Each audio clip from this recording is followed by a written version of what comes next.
Assalamualaikum warahmatullahi wabarakatuh. Hai, welcome back to my YouTube channel Mawar Agnesa. Halo, apa kabar? Semoga kabar kalian baik ya. Dan di video kali ini aku baru bikin video lagi di tahun 2023. Yeay, Happy New Year.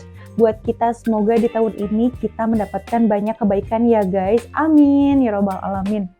Oke, di video kali ini aku mau healthy talk lagi bareng kalian ya. Di episode 3 kali ini aku bakalan membahas mengenai resolusi tahun 2023. Sebelumnya, apakah kalian udah buat resolusi tahun 2023? Kayaknya udah banyak ya yang ngebuat. Oke, sebelum lanjut ke videonya, jangan lupa klik subscribe dan nyalain loncengnya supaya kalian tahu video-video terbaru dari aku.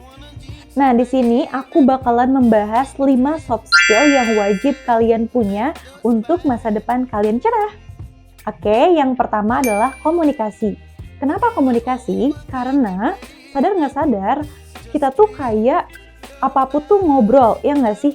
Nih, maksudnya kayak gini, kita mau ngopi, kita mau ke kampus, kita mau ketemu orang baru, kita mau presentasi, itu tuh pasti kita harus ngomong. Harus berkomunikasi, betul apa betul? Ya kan? Maka dari itu, skill komunikasi saat ini, di zaman ini, di tahun 2023 ini, sangatlah penting. Why? Kenapa? Karena dari komunikasi, kita akan banyak tahu. Kita akan banyak bisa menemukan relasi kita. Nah, mungkin juga dari kalian banyak yang merasa kalau aku malu kak untuk berkomunikasi di depan, public speaking aku tuh gak bagus, aku tuh bukan orang extrovert, aku tuh introvert. Nah, itu tuh sebetulnya bukan masalah besar ya guys. Nah, karena komunikasi itu bisa dilatih. Dengan cara seperti apa nih? Aku mau contohin dulu ya. Pengalaman aku itu dimulai dari pas aku masuk bangku kuliah. Mungkin ini sedikit terlambat ya guys. Nah, jadi dulu itu ketika aku masih SMA, aku tuh sangat pemalu banget. Bahkan ketika ada kesempatan untuk maju ke depan, aku memilih untuk tidak ke depan.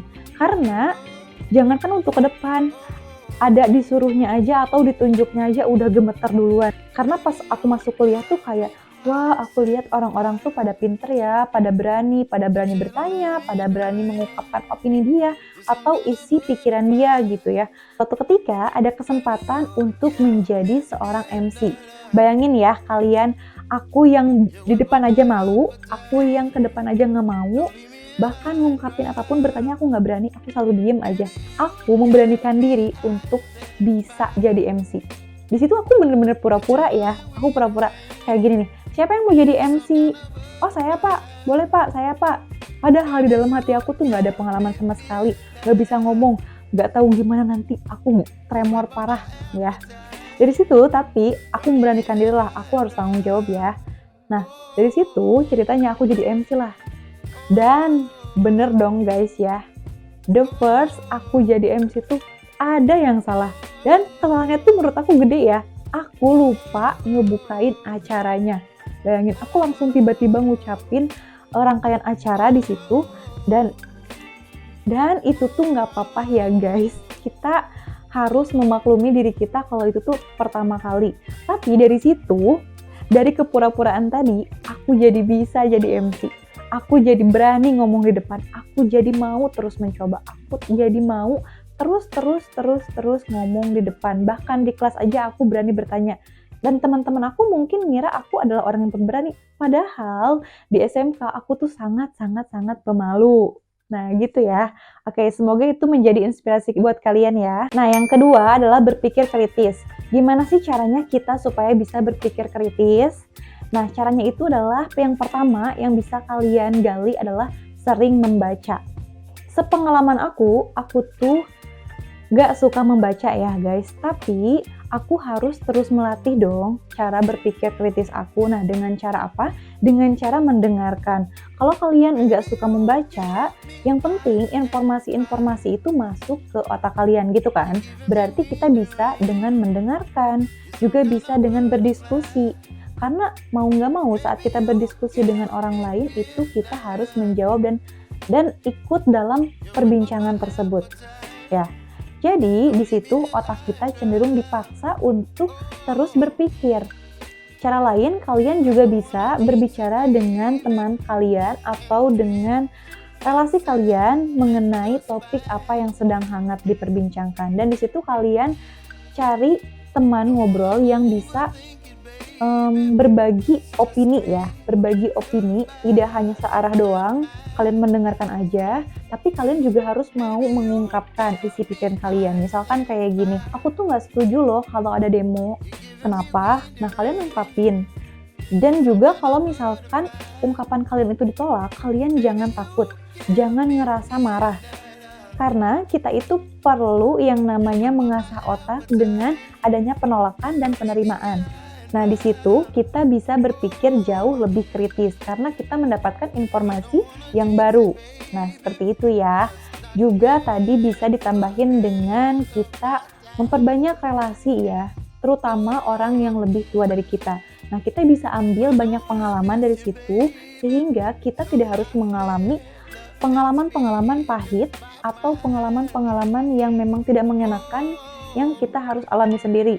Kita cukup belajar dari pengalaman orang lain aja. Oke, tips yang ketiga adalah berani beradaptasi.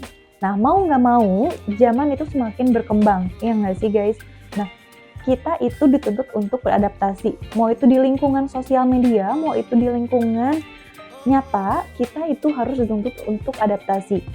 Apalagi di umur kita yang terus bertambah, kita itu bakalan dicap menjadi orang dewasa, mau nggak mau. Pada dasarnya orang dewasa itu mampu berkomunikasi, mampu beradaptasi. Mau gimana pun lingkungannya, orang-orang tuh cenderung kayak nggak mau tahu. Kamu udah dewasa, kamu harus bisa beradaptasi dengan lingkungan.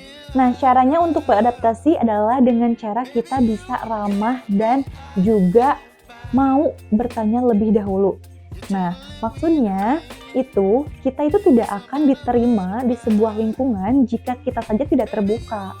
Orang bagaimana akan membukakan pintu untuk kita masuk ke dalam lingkungannya atau ke dalam circle-nya ketika kita tidak mau membukakan ruang. Misalnya gini, kita lagi ada di suatu kelompok, di seminar atau juga di komunitas, kita hanya diam aja. Nah, maka dari itu orang juga cenderung menutup diri. Kita harus mulai dari diri kita sendiri. Kita harus mau nggak mau, dikit aja kita bukain diri kita untuk bertanya ke orang lain, untuk menyapa orang lain, sehingga di situ kita mampu beradaptasi. Nanti juga kita akan terpilah-pilih sendiri mana lingkungan yang memang kita bisa masuk ke dalamnya, mana yang memang lingkungan kita tidak bisa masuk. Nah, kita juga harus melihat kembali ke diri kita apa yang kita butuhkan dan apa tujuan dari adaptasi tersebut. Yang keempat adalah networking. Zaman sekarang tuh kayak mendapatkan relasi itu adalah sebuah keuntungan ya. Kita tuh tidak hanya mendapatkan untung dari secara materi saja, secara barang atau secara apapun yang menguntungkan, tapi mempunyai relasi yang sangat banyak atau networking yang sangat banyak juga mempengaruhi karir dan kesuksesan kita. Networking ini bisa dicari dengan apa? Dengan kita mau keluar. Keluar tuh nggak harus keluar rumah ya, tapi kita itu harus mau membuka diri. Nah, membuka dirinya itu dengan apa? Dengan kita ikut komunitas, ikut misalkan dengan teman. Kalau ada teman, bawa temannya lagi, kita ikut ngobrol, kita ikut komunikasi. Kita itu nggak boleh ngerasa acuh nggak acuh. Karena itu tuh bisa jadi kebiasaan. Itu hati-hati ya guys. Nah, poin kelima ini adalah tentang mengatur waktu. Oke, berbicara mengatur waktu, kita kayaknya sulit banget gak sih mengatur waktu? Apalagi kita kalau udah lihat gadget atau handphone. Bahkan scroll-scroll nggak kerasa tuh jam udah sejam aja. Jam udah jam segini. Aku juga termasuk orang yang seperti itu. Maka dari itu aku mengajak kalian belajar sama-sama. Nah, dengan cara yang pertama, kita itu harus paksa diri kita. Paksa, mau nggak mau, kita harus dipaksa. Dipaksa untuk terbiasa. Caranya itu dengan cara aku membuat to-do list. Nah, jadi kalau aku mau tidur tuh, aku tuh suka mikirin besok mau ngapain ya. Sekalipun kita itu pengangguran, kita juga harus membuat to-do list. Nggak apa-apa kalau misalkan to-do listnya tuh cuman kayak aku mau nyuci baju, aku mau beresin kamar, aku mau sarapan, aku mau antar adik aku. Nggak apa-apa, tapi yang jelas besok itu kita tahu kita mau ngapain. Sehingga otak kita tuh kayak dipaksa untuk besok kamu kayak gini ya. Cara keduanya, aku tulis itu di HP aku. Karena kebiasaan aku, jeleknya aku itu bangun tidur buka HP. Pasti lihat HP.